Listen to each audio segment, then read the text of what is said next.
नमस्कार, मैं जितेंद्र चतुर्वेदी। आखिर पीएम क्या करने वाले हैं?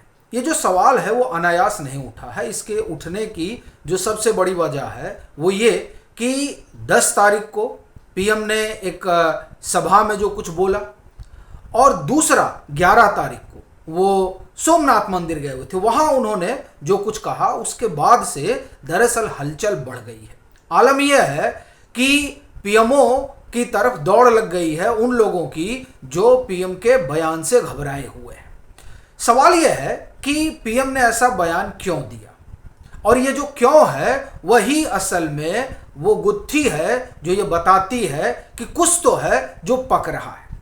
तो क्या है पक रहा है उसको थोड़ा समझेंगे। पीएम ने क्या कुछ कहा है वो हम लोग जानेंगे, लेकिन उससे पहले 2-3 घटनाएं हुई हैं उन्हें जानना जरूरी है। और वो इसलिए क्योंकि ये जो पूरा संदर्भ है कि आखिर पीएम क्या करने जा रहे हैं तो वो समझने में आसानी होगी। देखिए, अभी जब ये पश्चिम बंगाल के नतीजे आए उस दरमियान 2-3 चीजें घटी हैं। पहली और जो बड़ी घटना हुई है वो ये कि हमने अग्नि 6 का परीक्षण किया है। 10,000 किलोमीटर की उसकी मारक क्षमता है, ठीक है। उसी दरमियान एक खबर यह भी आती है कि ट्रैक टू डिप्लोमेसी चल रही है पाकिस्तान को कान पकड़कर समझाने की कि समझ जाओ नहीं तो संकट तुम्हारा बढ़ जाएगा।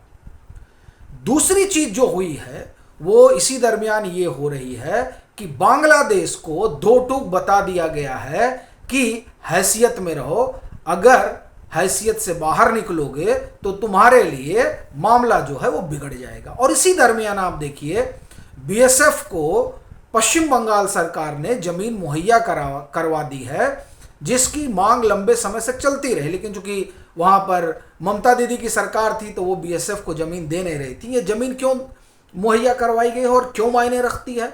ये जमीन इसलिए मुहैया कराई गई है ताकि जो बाड़ेबंदी होनी है, जो फेंसिंग होनी है वो हो जाए। वो बड़ी ज़रूरी है। क्यों? क्योंकि इसके ज़रिए जो घुसपैठ होती थी उस घुसपैठ में रोहिंग्ये तो आते ही आते थे, लेकिन वो सिर्फ रोहिंग्ये नहीं होते थे, वो जो तमाम दुनिया भर की इंटेलिजेंस एजेंसियां हैं उनके गुर्गे ज़्यादा हुआ करते थे। और वो गुर्गे हिंदुस्तान में जिस तरह का काम करते थे वो किसी से छिपा नहीं है। मैं आपको ताज़ा उदाहरण देता हूँ। पिछले साल 10 नवंबर 2025 की घटना है जब दिल्ली में धमाका हुआ और उस धमाके के पीछे जब छानबीन शुरू हुई तो पता चला कि बांग्लादेश कनेक्शन भी निकला, ठीक है। और उसी दरमियान ये भी पता चला था, ये यूनुस का दौर था कि किस तरह से बांग्लादेश में CIA के और टर्की के फिर चीन के MI6 के लोग एक्टिव थे। और ये मैं इसलिए कह रहा हूँ चूँकि आपको ध्यान होगा कि ढाका एयरपोर्ट पर जब आग लगी थी तो वो जो आगजनी हुई थी उस आग का कारण ढूंढने के लिए कहाँ से लोग आए थे? चीन से लोग आए थे, ब्रिटेन से लोग आए थे। क्यों आए थे साहब? इन लोगों के आने की क्या वजह थी? ये दरअसल आग लगने के कारण खोजने नहीं आए थे। ये वो इंटेलिजेंस एजेंसी के जासूस जो यहाँ भेजे गए थे, चूंकि बांग्लादेश एक तरह से कहा जाए लॉन्चिंग पैड है। और ये मैं इसलिए भी कह रहा हूँ क्योंकि आपको ध्यान होगा जब सरकार ने यानी भारत सरकार ने अपने जो एम्बेसडर हैं, राजनयिक हैं, उनके परिवारों को वापस बुलाना शुरू कर दिया था तो भागा भागा जो है MI6 और CIA पहुंचा था हिंदुस्तान। अब आप कहेंगे ये तो हमने नहीं देखा, यानी दोनों देशों के जो है वो डिप्लोमेट्स आए थे। अब वो डिप्लोमेट्स कुछ और नहीं CIA और MI6 के एजेंट थे जिनसे मिलने से मना कर दिया था उस समय भारत सरकार के आला अधिकारियों ने। तो कहना यह है कि बांग्लादेश जो है ना, बांग्लादेश में बहुत कुछ है उन देशों का जो भारत में उपद्रव फैलाना चाहते हैं, और ISI की उसमें अपनी भूमिका रहती है। इसीलिए डोभाल साहब कान पकड़ के ऐठ रहे हैं कि सुधर जाओ, और इधर इनसे कहा जा रहा है कि सुधर जाओ। अब ये जो चेतावनी दी जा रही है, इस चेतावनी के बीच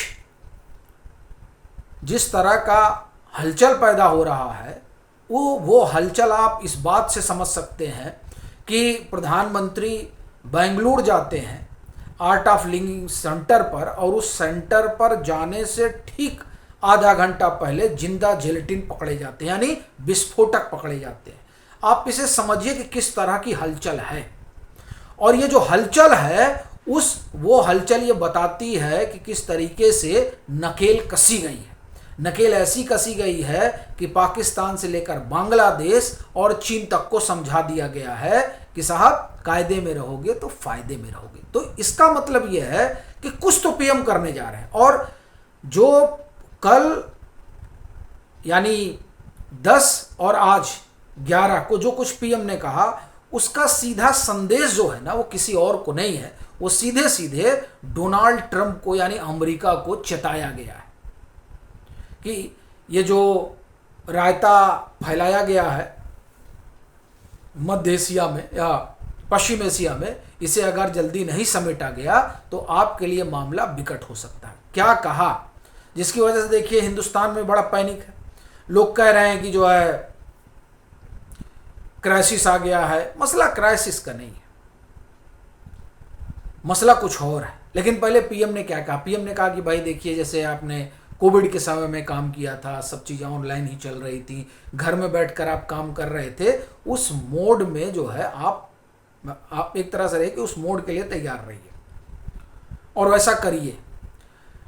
ये पहली बार पीएम नहीं कह रहे हैं, ये जब संसद का सत्र चल रहा था तब भी पीएम ने कहा था, ठीक है। तो ऐसा नहीं है कि वो अभी कह रहे हैं। पीएम बार बार चेता रहे हैं, बता रहे हैं कि जो पश्चिम एशिया वाला मसला है वो बड़ा जटिल है, वो अगर सॉल्व हो जाए तो बड़ी अच्छी बात है, नहीं तो हमें हर परिस्थिति के लिए तैयार रहना चाहिए, ठीक है। दूसरी चीज जो उन्होंने कही सोने को लेकर, ये जो सोना यानी गोल्ड को लेकर जो वो कह रहे हैं, वो असल में गोल्ड हो या पेट्रोलियम प्रोडक्ट हो, इन दोनों ही चीज़ों के लिए जब आप इन दोनों ही चीज़ों को ख़रीद रहे हैं धड़ल्ले से, तो हमारे यहाँ तो खदान है नहीं, ना गोल्ड की खदान है कि हमारी जितनी आबादी है, जितनी मांग है उस लिहाज से पूरा कर दिया जाए, और ना हमारे यहाँ पेट्रोलियम का खनन होता है। तो हमको दोनों चीज़ें बाहर से मंगानी पड़ती हैं, और बाहर से जो मंगानी पड़ती हैं उसके लिए डॉलर खर्च करने पड़ते हैं। तो संकट यह है कि रुपया गिर रहा है ज़बरदस्त तरीके से। ये कवायद उस रुपए की गिरावट पर लगाम लगाने और दूसरा अमेरिका को ये चेताने की कि ये जो दादागिरी है वो बंद करिए। अब लोग कहते हैं कि क्या बात कर रहे हैं, यहाँ तो पीएम कुछ बोल ही नहीं रहे। देखिए, अब वो कहा जाता है ना, गली मोहल्ले का झगड़ा नहीं है कि पीएम सड़क पे उतर के और लाठी भांजेंगे। डिप्लोमेसी में बातें ऐसे ही होती हैं। कोई किसी को अगर अपनी बात सुनानी हो, अपना काम कराना हो, तो उससे जो है कूटनीति की भाषा में उसकी बाँह मरोड़ी जाती है। अब अगर भारत जैसा देश सोना खरीदना एक तरह से कहा जाए कि कम कर दे, तो हमें बाहर से सोना लेना नहीं पड़ेगा। हमको बाहर से सोना लेना नहीं पड़ेगा तो बहुत सारा डॉलर बच जाएगा। लेकिन उससे बड़ी चीज़ ये है कि डॉलर की मांग घट जाएगी, और डॉलर की मांग घटने का मतलब ये हुआ कि डॉलर कमज़ोर हो जाएगा, और डॉलर के कमज़ोर होने का मतलब ये हुआ कि अमेरिका हिल जाएगा। ये है खेल, असली खेल ये चल रहा है, जिसको जो है समझने की बजाय अलग तरीके का गाल बजाया जा रहा है। तो एक तो ये है। दूसरा जो पीएम ने कहा है, अब यही बड़ा है कि सीधे सीधे बाँह जो है वो अमेरिका की मरोड़ी जा रही है। दूसरी जो चीज़ हो रही है वो पीएम ने कहा, पीएम सोमनाथ में थे, उन्होंने आज देखिए 11 मई है तो परमाणु परीक्षण भी हुआ था पोखरण वाला। आपको ध्यान होगा आज से 1 साल पहले 12 मई 2025 को पीएम ने कहा था कि परमाणु धमकी के जरिए कोई हमें डरा नहीं सकता है। पाकिस्तान इसी बात का बार बार आप एक तरह से कहें कि दम्भ भरता है। अभी मुनीर पागल की तरह जो चिल्ला रहा था कल परसों, उसमें भी वो यही जो है भड़काऊ बातें बोल रहा था। और उसकी भड़काऊ बातों से क्या है कि डोनाल्ड ट्रंप की हालत खराब हो जाती है।